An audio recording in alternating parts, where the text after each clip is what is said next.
Bipolar Female, Episode 24, Smoke Break.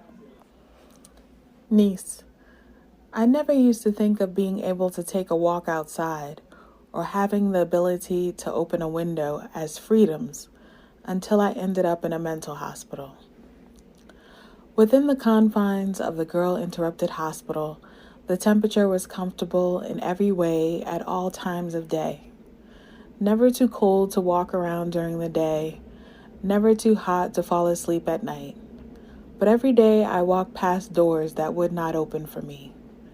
I needed to be accompanied outside, and no matter how politely I asked or how frustrated I seemed, none of the nurses would ever take me out for a walk.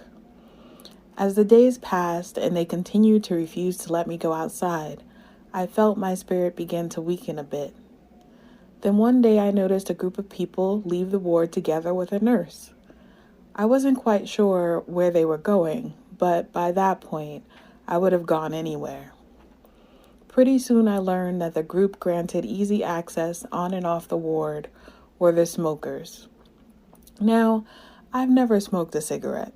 In fact, the first time I attempted to smoke a cigarette, I threw up. As a result, I not only never smoked again, but I hated the smell of smoke and did my best not to be around people while they were smoking. But I knew the smoke break was my link to fresh air.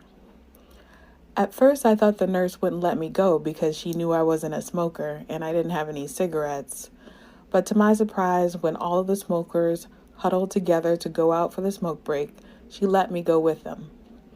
The smoke break took place only 5 steps away from the ward in a small closed-in section of the back porch, and it only lasted 10 minutes. The nurse closed the door once we were all inside, but there were no windows, so the air flowed freely through the little smoke hut. And there I sat, trying to catch the cool breeze in the midst of a circle of smoke. I went on some smoke breaks at night because in the few steps between the ward and the smoke hut, I could catch a glimpse of the sky. The Girl Interrupted Hospital was situated on top of a hill, and the sky was dark and calm. I used to imagine that a plane would land on the grounds and fly me out of there. I just had to come out at the right moment, and then I could catch it. Just as I was settling in with the smoke break patients, one of the nurses came into my room as I lay on the bed staring into space. She dangled a metal knob from her hands in front of me and walked over to the window beside my bed.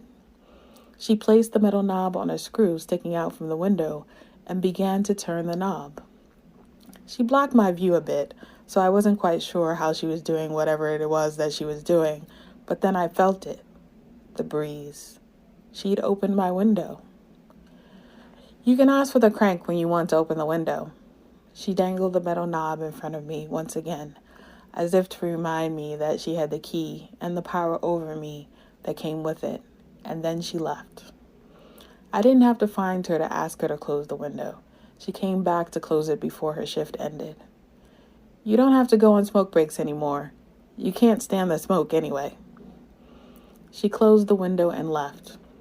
It was the first time I believed anyone at that hospital cared about anything related to me.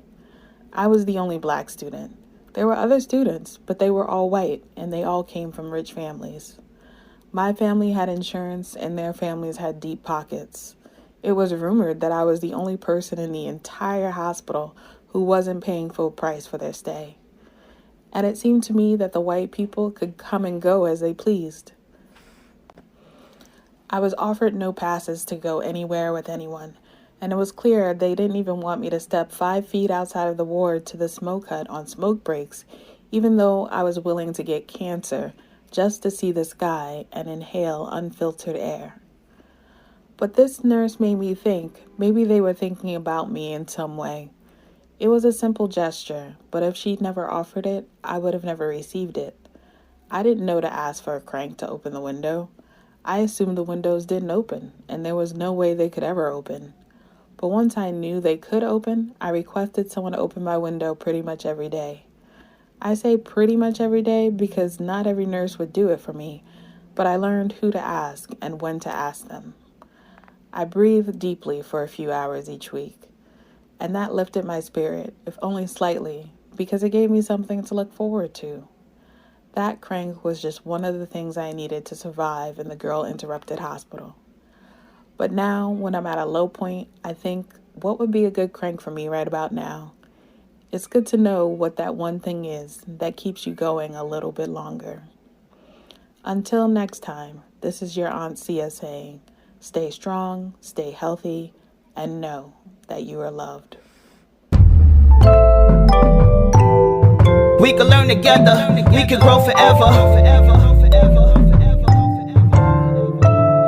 Hey, it's the best kept secret. We can learn together, we can grow forever. I am not my hair, I am not my skin. I am a vessel of love and soul within. I am black bipolar female. I am black bipolar female. I am not my hair, I am not my skin. I am a vessel of love and soul within. I am black bipolar female. I am black bipolar female. Let me tell you where I've been, who I am, what I do, why I stand, how I live, what I think, what I love, what I am. Black bipolar female. Yes, ma'am. Any questions you can ask, what I don't know I will pass. I will help you understand all the ups, all the downs, all the smiles, all the frowns, all the whys, all the hows. Walk the journey with me, the road is full of wows. We can learn together, we can grow forever.